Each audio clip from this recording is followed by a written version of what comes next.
Film diawali pada 3 sahabat, yaitu bernama Paston, Josh, dan seorang teman baru mereka dari Islandia bernama Ollie. Mereka sedang menikmati liburan di Eropa, mencari pengalaman baru yang seru dan mendebarkan.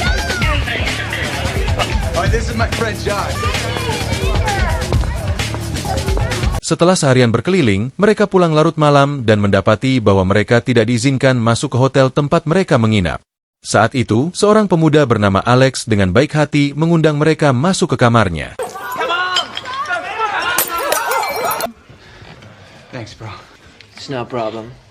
Alexei, but call me Alex. Setelah berkenalan dan berbincang-bincang, topik pembicaraan mereka beralih ke hal-hal yang lebih pribadi. Alex kemudian memberitahu mereka tentang sebuah tempat di Slovakia yang terkenal dengan banyaknya wanita cantik dan kebebasan yang ada di sana.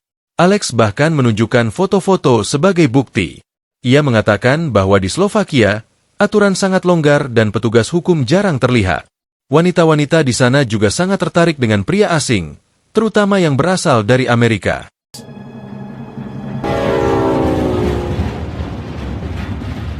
Tanpa berpikir panjang, Paston dan kawan-kawan memutuskan untuk pergi ke Slovakia dengan menggunakan kereta api. Dalam perjalanan, mereka bertemu dengan seorang pria tua bernama Martin, yang mengaku sebagai penduduk asli Slovakia. Martin menceritakan bahwa segala sesuatu bisa dibeli di kota tersebut.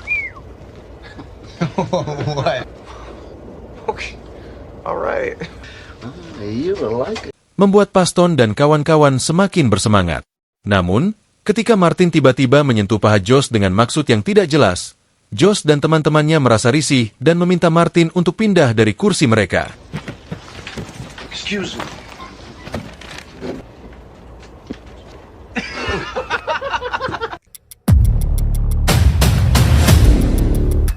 Setelah beberapa jam perjalanan, mereka tiba di stasiun kereta di Slovakia yang tampak sangat sepi, tanpa seorang pun terlihat di sekitar. Tanpa berpikir panjang, mereka naik taksi menuju alamat yang diberikan oleh Alex.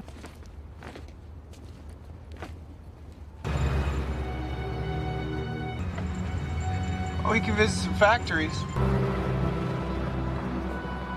Mereka tiba di pusat kota Slovakia dan segera check-in di sebuah hotel yang mayoritas penghuninya adalah perempuan. Malam harinya, mereka mengunjungi klub malam paling terkenal di kota itu dan bertemu dengan 2 wanita yang juga tinggal di hotel yang sama, Natalia dan Stephanie. Karena Josh mengidap penyakit asma, ia memutuskan untuk keluar dari klub malam setelah menghirup banyak asap di dalamnya. I'm totally over, but I'll be back. Okay.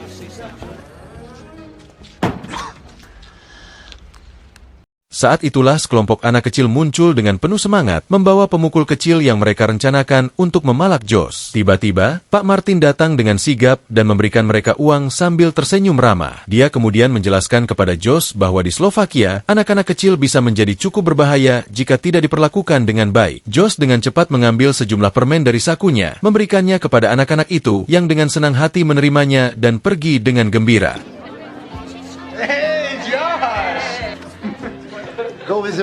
Sebagai ungkapan terima kasih, Josh mengajak Pak Martin ke sebuah klub di kota itu untuk minum bersama. Di sana, Pak Martin meminta maaf kepada Josh atas kejadian di kereta sebelumnya, menegaskan bahwa maksudnya hanya untuk bersikap ramah kepada semua orang. Keesokan paginya, Paston dan Josh baru menyadari bahwa Ollie belum kembali ke hotel setelah kencannya dengan seorang wanita Jepang yang mereka temui di hotel. Mereka segera mendatangi resepsionis untuk mencari tahu keberadaannya, namun resepsionis tidak memiliki informasi tentangnya.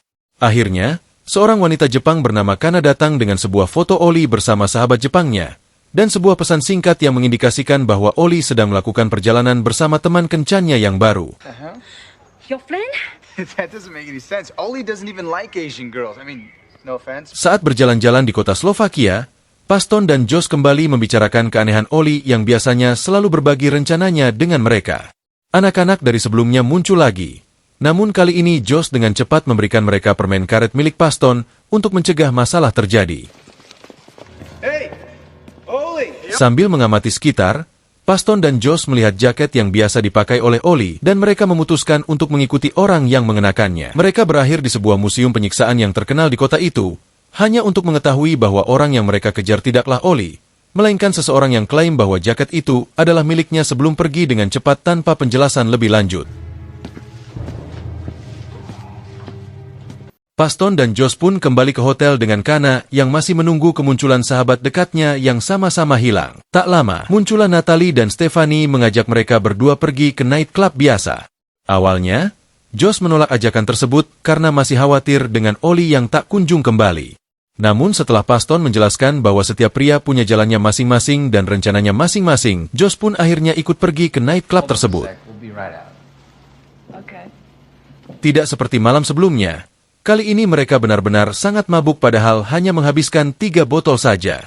Josh yang sudah tak kuat lagi pun memutuskan untuk kembali ke hotel sendirian, di mana pelayan hotel dengan baik hati menuntunnya ke kamar tepat saat ada sosok laki-laki misterius muncul di sana.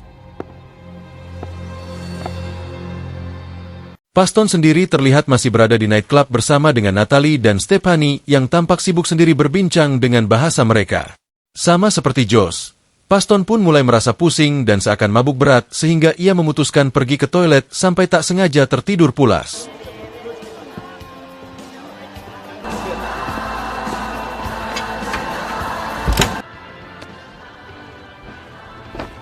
Keesokan paginya, ketika Josh baru siuman, alangkah keterkejutannya ia saat baru menyadari jika dirinya berada di tempat lain dengan kondisi tangan terborgol.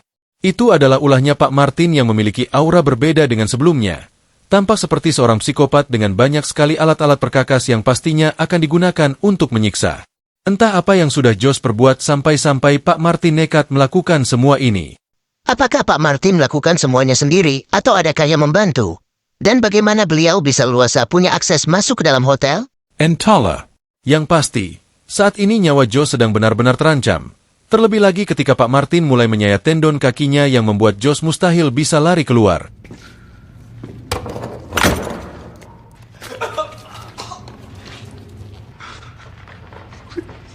Please just let me go.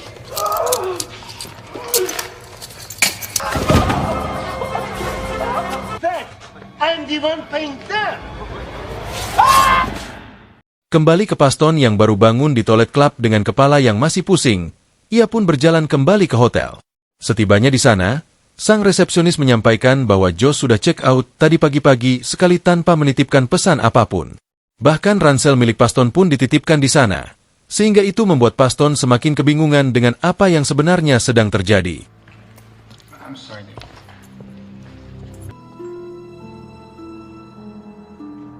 Berbekal foto Oli dan wanita Jepang yang sebelumnya sudah Kana kirimkan, Paston pun mulai mencari tempat dengan latar belakang cerobong asap sesuai yang ada di foto tersebut. Tepat saat Paston berhasil menemukan lokasinya,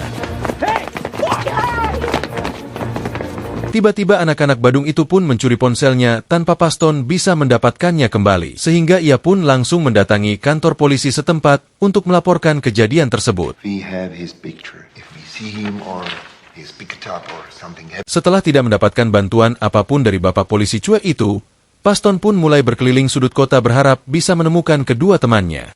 Namun yang ia temukan justru malah sosok si Natalie yang berjalan sendirian memasuki sebuah tempat yang cukup tersembunyi.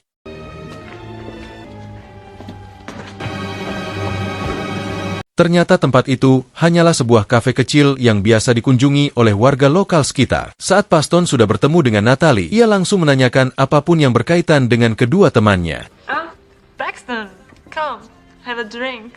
She said you met another girl. Where are my friends? Natalie dan Stephanie baru saja bertemu dengan Josh pagi tadi. Mereka bercerita bahwa Josh berencana menghadiri sebuah pertunjukan seni di tempat tertentu, yang membuat Paston langsung meminta Natalie untuk mengantarkannya ke sana.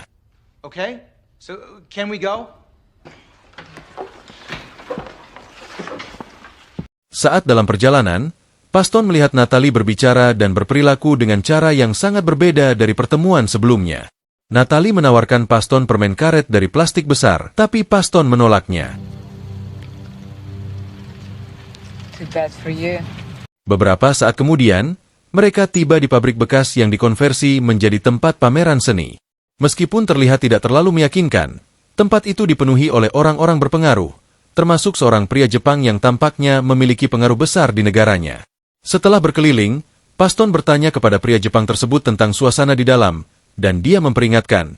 Hati-hatilah di sana. Hai anak muda, kamu bisa menghabiskan banyak uang.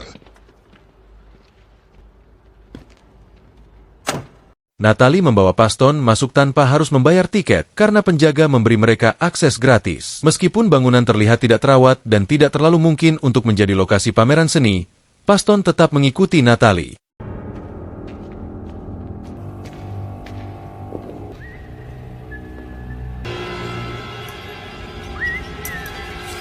Alangkah terkejutnya Paston saat melihat Pak Martin sedang mengotak-atik jeroan si Josh yang sudah meninggal dunia. Di mana saat Paston akan menghampiri Natalie, muncullah dua penjaga yang langsung menangkapnya dan menyeretnya ke ruangan lain.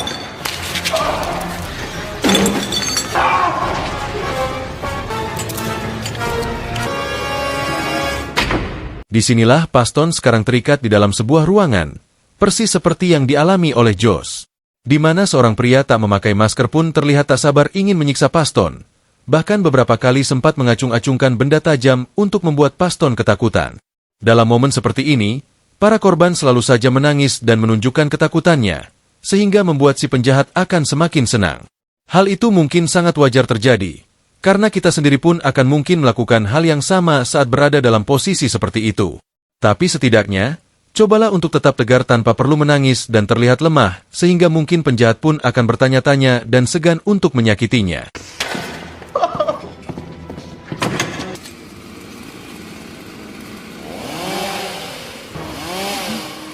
Pria itu bermaksud menghabisi Paston menggunakan gergaji mesin. Namun keajaiban pun terjadi saat si pria itu tak sengaja terpeleset, yang membuat gergaji mesinnya jatuh dan memotong tubuhnya sendiri.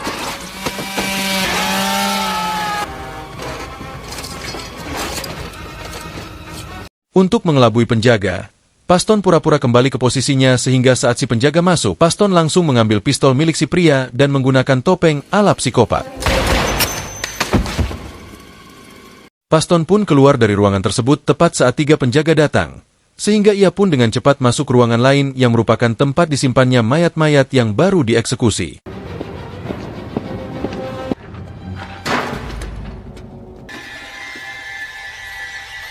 Karena terdengar suara petugas datang, Paston pun buru-buru menumpuk tubuhnya dengan mayat agar digeret sebagai salah satu korban.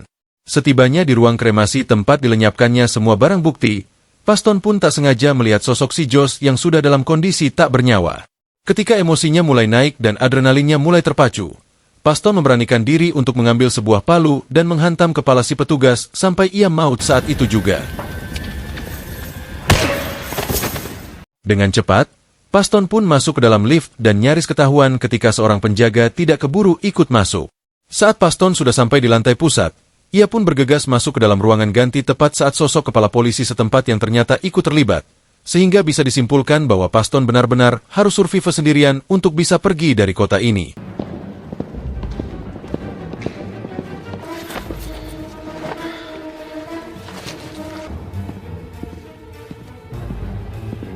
Saat Paston sudah selesai ganti baju, itulah muncul seorang pria yang tiada lain adalah salah satu tamu yang sengaja datang ke tempat ini.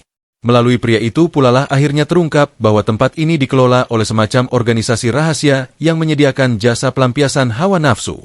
Secara garis besar, mereka memiliki jaringan terselubung yang memiliki tugas untuk mencari dan menculik para korban untuk disiapkan kepada para kliennya. Para klien tentunya bukan orang sembarangan. Mereka adalah orang-orang kaya yang cukup berpengaruh dan punya jabatan. Seperti contohnya pria ini yang merupakan seorang direktur perusahaan farmasi yang ingin mendapatkan pengalaman baru dan merasakan sensasi yang belum pernah ia dapatkan sebelumnya. Terlepas dari tindakan mereka yang mirip psikopat, kita tidak bisa mencap mereka semua sama. Karena sebagian klien, contohnya pria ini, berani membayar mahal keanggotaannya karena berawal dari rasa penasaran terlalu mengikuti hawa nafsunya, sampai-sampai mengantarkannya kepada tindakan brutal seperti ini. Sehingga ini menjadi bukti bahwa agama sangatlah penting. Agama mengatur semuanya, termasuk membantu kita untuk bisa membedakan mana yang baik dan mana yang boleh dilakukan dan mana yang tidak, serta membantu kita untuk mengendalikan hawa nafsu agar bisa menggunakan harta dan rezeki sebaik mungkin, bukan untuk dipergunakan kepada hal-hal yang sia-sia seperti ini. Dengan adrenalin yang masih tinggi, Pria ini pun menunjukkan tato anjing pada lengannya yang menjadi tanda anggota organisasi, di mana saat si pria memaksa Paston menunjukkan tatonya, terdengarlah ketukan dari si penjaga yang memanggil si pria untuk melakukan debut pertamanya. But now I'm thinking maybe because I want to feel it. Make it quick. Make it quick. Tak lama setelah si pria pergi, Paston pun mengambil pistolnya dan kabur melalui jalan belakang. Tepat saat Paston akan kabur menggunakan mobil yang sama dengan yang mengantarkannya, terdengarlah suara teriakan perempuan yang membuat Paston kasihan dan memutuskan untuk menyelamatkannya.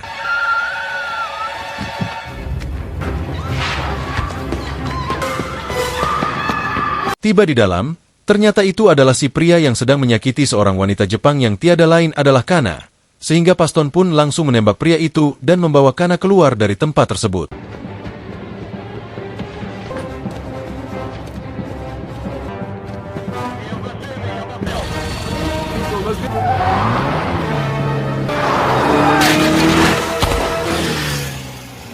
Sesampainya di kota, Paston pun terhenti saat ada sebuah mobil parkir sembarangan. Ketika mobil itu pindah, alangkah terkejutnya Paston saat melihat Natalie, Stephanie, dan Alex sedang mengobrol bersama, tertawa-tawa di tengah jalan. Sehingga bisa disimpulkan bahwa mereka adalah bagian dari organisasi yang dibayar mahal untuk mencari dan menculik para korban. Tanpa pikir panjang, Paston langsung menginjak gas mobilnya sehingga tak lama setelah mereka bertiga mati.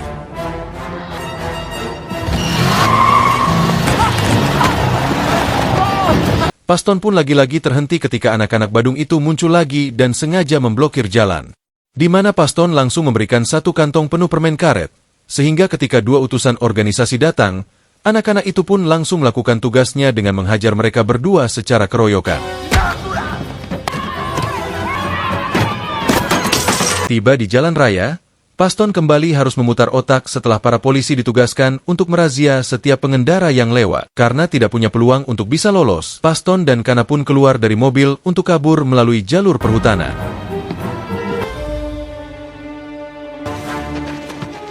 Ketika Paston dan Kana sudah sampai di stasiun, orang-orang dari organisasi pun sudah memenuhi tempat tersebut.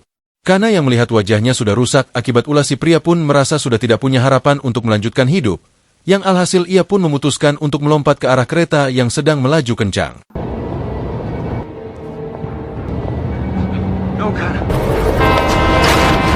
Paston berhasil memanfaatkan kelengahan para penjaga untuk naik ke salah satu kereta, sehingga akhirnya bisa bernapas lega setelah pergi meninggalkan tempat mengerikan tersebut.